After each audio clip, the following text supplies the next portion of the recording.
geralmente, né, varia um pouquinho, mas é alto, em torno de 40% a 70% dos pacientes têm CABNet.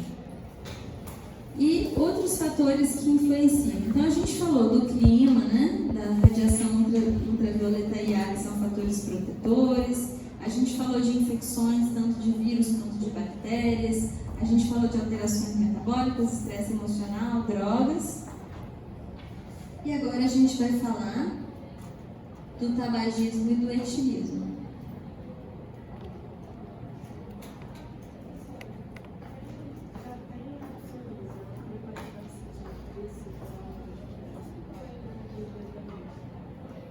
O CABNet ele pode acontecer na psoríase como em algumas outras doenças, tá? Então, se o paciente tem psoríase, ele tem a chance de ter CABNet. Então, é uma contraindicação relativa para tatuagem, para laser, para peeling, tá? É uma contraindicação relativa. Se quiser fazer micropigmentação na sobrancelha, contraindicação relativa, pode desenvolver psoríase na sobrancelha. Entendeu? O que mais?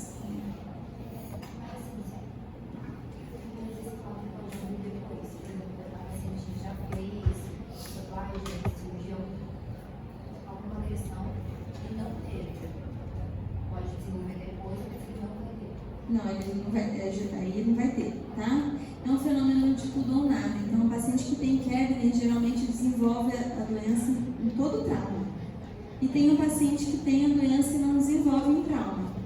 Eu tenho, por exemplo, um paciente com vitiligo, que é aquela despigmentação, né, na pele, é uma doença autoimune, que chega perguntando se quer fazer tatuagem, chega perguntando se pode, eu falo que não pode. É uma contraindicação relativa, porque pode despigmentar a região todinha na área da tatuagem e o paciente chega depois mostrando a tatuagem e está ótimo.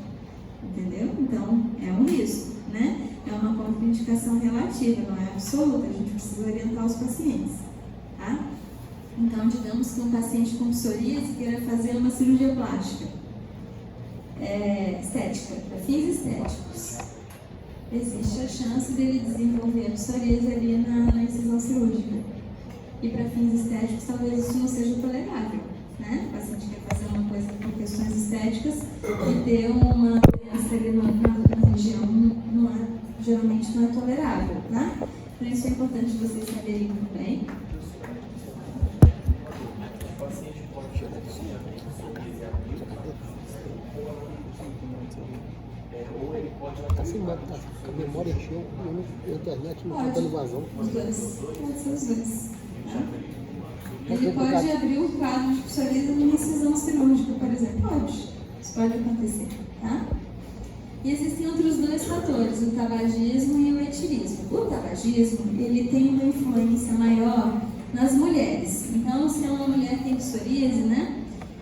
O tipo de psoríase que está relacionado na mulher que fuma, principalmente se ela fuma muito, é um tipo de psoríase mais grave, que é a pistulose palmoplantar. Que a gente não vai entrar muito nesse mérito, porque é bem específico, tem um monte de classificação para psoríase, que é desse tipo de pistulose palmoplantar. Mas é um tipo mais grave, que acomete mais as mulheres. O tabagismo ele pode desencadear a doença. Então, se a mulher começar a fumar, digamos que ela tenha uma carga genética para isso, né? Tenha lá a história familiar, e aí começou a fumar bastante e desenvolveu psoríase devido, né, ao tabaco. Pode acontecer. E fumar mais de 20 cigarros por dia duplica o risco de psoríase grave. Então, também aumenta o risco do paciente ter outras formas de psoríase, que não é a pustulose palmoplantar, mas também que sejam formas mais graves. E o álcool? O álcool, ele tem uma influência maior nos homens. O álcool, ele costuma agravar a psoríase, então a psoríase costuma ficar um pouco pior, mas ele não costuma desencadear a psoríase. Então, na prática, o que a gente vê? Se o paciente é etilista crônico, ele faz o tratamento de forma adequada, só que ele não melhora. Não melhora. É muito difícil a resposta terapêutica ser razoável. Então, a gente também tem que orientar esses pacientes a reduzir a carga, né, o consumo de álcool, a carga tabágica, porque a gente sabe que isso não é fácil muitas vezes, né? Quem tem dependência não é fácil de diminuir, né, a dependência. Mas isso também é importante na progressão, né, e na resposta terapêutica também da doença. E aí a gente falou já de alguns fatores, de desencadeantes, né, agravantes, os fatores ambientais que estão relacionados com o desenvolvimento da doença, e agora a gente vai falar da doença em si. Então, quando a gente fala da doença em si, em todas as doenças dermatológicas, a gente vai falar sempre de morfotopografia, certo? Lesões elementares, aula 1 de dermatologia, que eu espero que vocês já saibam na ponta da língua das lesões elementares. Se vocês ainda não souberem, é bom vocês olharem, tá? A gente vai cobrar. E aí, saúde? Então, vamos falar primeiro de topografia, localização das lesões. Então, as lesões, elas têm um lugar que é um lugar presumível para elas aparecerem. Quais são essas localizações? As faces extensoras dos membros. Então, na região do cotovelo, essa região toda extensora dos membros superiores, e região extensora das pernas. Então, principalmente nos joelhos, mas em toda a região extensora das pernas. Além disso, no tronco, né, principalmente no umbigo, na região lombosacral, no couro cabeludo, são regiões com uma maior frequência do paciente ter as lesões clássicas da psoríase. O paciente, além de lesão cutânea, ele também pode ter lesão ungueal. Então, é uma doença que pode acometer a pele, né, o couro cabeludo, as articulações e as unhas. E o acometimento mucoso é bem mais raro. Então, a gente falou de topografia, lesões nas faces extensoras. Obviamente que nem toda doença leu o livro, então nem toda doença vai ser nas faces extensoras, como essa paciente, por exemplo, que está na região flexora dos membros superiores, mas em geral regiões extensoras, tá? E qual que é a morfologia das lesões? Então a gente vai falar de lesão elementar. Como que vocês descrevem essas lesões? Placas eritematosas, descamativas. Essa aqui é uma placa eritematosa, descamativa? Essa aqui é uma placa eritematosa? Vocês acham que é eritematosa? Vocês descreveriam como essas placas? Oi? Confluência? Qual que é a cor dessa placa? É isso que é nesse ponto que eu quero chegar, tá? As placas são eritematosas, as escamas depende da intensidade, tá? Então, se o paciente tiver pouca escama, a gente vai ver bastante eritema. Se o paciente tiver mais ou menos, né, bastante escama, vai ficar assim. Se o paciente tiver muita escama, muito turnover, fica esbranquiçado. A lesão em si é eritematosa. Essas escamas brancas, não é a lesão em si que é hipocrômica, tá? Nem a crômica. É a escamação. A psoríase tem uma característica da escamação, que é uma escamação tão branca que a gente chama de escamação argêntica. Argêntica significa que é um branco nacarado. Ah, professora, que chatice esses termos, né?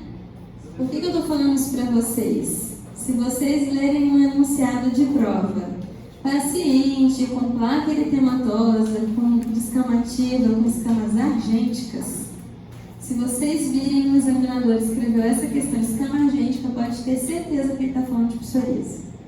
Tá? Não tem nenhuma outra doença que a gente fala que tem escama argêntica.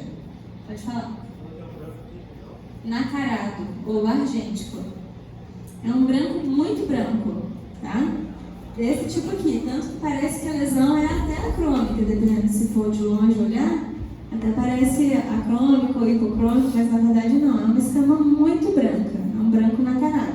Então, se no enunciado de prova, isso é malícia de prova, tá? Que eu estou passando para vocês. Se no enunciado tiver escrito escama argêntica, significa que a gente está falando de psoríase, tá bom? Não tem outra doença para falar que a escama é argêntica.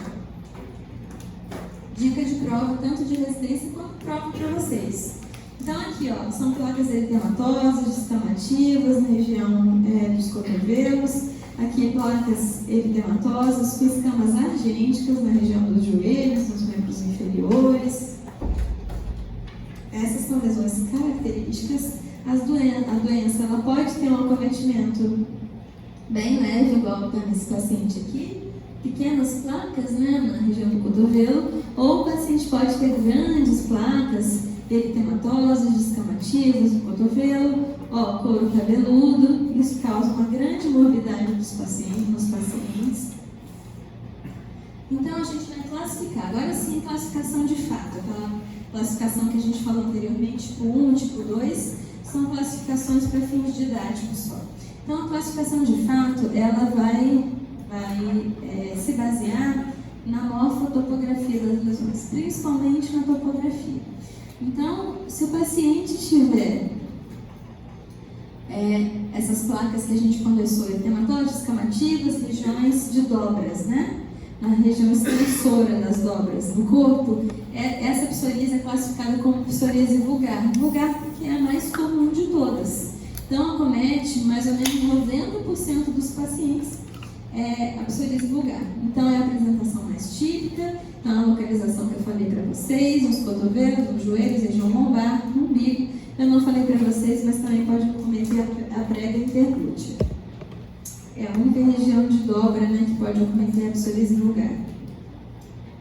Aí a gente tem outra classificação, que é a classificação de psoríase em gotas, também chamada de psoríase gutata. O que é psoríase gutata? Parece que alguém jogou algum líquido na pele e ficou tudo respingado. Um monte de gotinha caiu ali. Então, o paciente vai ter pápulas e placas arredondadas ou ovaladas, eritematosas, descamativas, principalmente no tronco. Aqui já não é mais na região extensora dos membros. Aqui geralmente é no tronco, pode ter em geral no braço. Então são placas ou pápulas arredondadas, eritematosas, descamativas. E qual é a idade de acometimento? Aqui já é uma idade mais nova, né? Uma idade menor, são pacientes mais jovens. Em geral crianças, pode também ser um adolescente com psoríase gutata, mas em geral são crianças. Então, as crianças, quando têm alguma infecção estreptocócica, ele veio lá com uma amidalite bacteriana. E depois da amidalite, ele teve uma erupção na pele. Esses pacientes chegam para a gente, eles já trataram com antibiótico para amidalite, para faringoamidalite, e aí eles vêm com essas lesões na pele com um pedido de avaliação e a hipótese diagnóstica é farmacodermia. Tá? Então, muitos pacientes vêm referenciados para dermato por clínicos, por pediatras, né, que estão achando que o paciente abriu um quadro de farmacodermia devido ao uso de antibiótico. Não é farmacodermia. A psoríase gutata, ela geralmente acontece depois da infecção estreptocócica. O uso de antibióticos não afeta a evolução da psoríase, então usar ou não usar um antibiótico não interfere na evolução da psoríase gutata. E os pacientes, eles costumam ter uma história familiar positiva para a psoríase, então geralmente tem algum familiar com psoríase. E qual que é a questão da psoríase gutata final? É uma psoríase que tem uma regressão espontânea. Em 3 a 4 meses depois, o paciente evolui totalmente da psoríase. E é tão fato isso, né, que o paciente vai melhorar espontaneamente, que a gente não trata a psoríase gutata. A gente só trata a psoríase gutata quando os pais estão muito ansiosos. Eles não querem esperar 3 a 4 meses o paciente melhorar. Ou quando o paciente tem prurido, que não é comum. Prurido é um sintoma eventual da psoríase. Se o paciente está queixando muito de prurido, aí a gente pode tratar e vai acelerar um pouco a melhora da doença, mas é uma erupção que, da mesma forma que veio, ela vai embora. Só que de 1/3 a 2/3 dos pacientes que têm psoríase gutata na infância desenvolvem psoríase vulgar em 10 anos. Então, são pessoas que a gente tem que ficar de olho, tem história familiar positiva, abrir um quadro de psoríase gutata depois de algum evento estreptocócico, a gente tem que ficar de olho porque essas crianças têm até 60% de chance de desenvolver psoríase vulgar em 10 anos. É uma chance até bastante alta, né? Então, a gente falou de psoríase vulgar, psoríase gutata, a gente vai falar de psoríase palmo-plantar. Então, os pacientes eles têm lesões na região palmo-plantar. Só nessa região? Tem paciente que só tem uma lesão nessa região. Tem paciente que tem psoríase vulgar e palmo-plantar, tá? Isso independe. Essas formas elas podem coincidir. Então, são formas, essa psoríase palmo-plantar é uma forma que gera uma grande morbidade. Os pacientes geralmente têm muita vergonha disso, sobretudo se trabalham com o público. Eles ficam com vergonha porque geralmente as pessoas ficam com medo de transmissão, né? E tem um fator emocional muito grande envolvido nisso. Dentro da psoríase, quando a gente tem um paciente com psoríase, tem um score que a gente vai fazer, um score que chama PASI. E o PASI, ele envolve algumas coisas, mas dentre as coisas que a gente vai avaliar é o impacto emocional que o paciente tem relacionado à doença. PASI. Isso não precisa vocês saberem, é uma curiosidade, tá? Geralmente a gente faz o PASI em centros de estudo, de referência de psoríase. Excelente.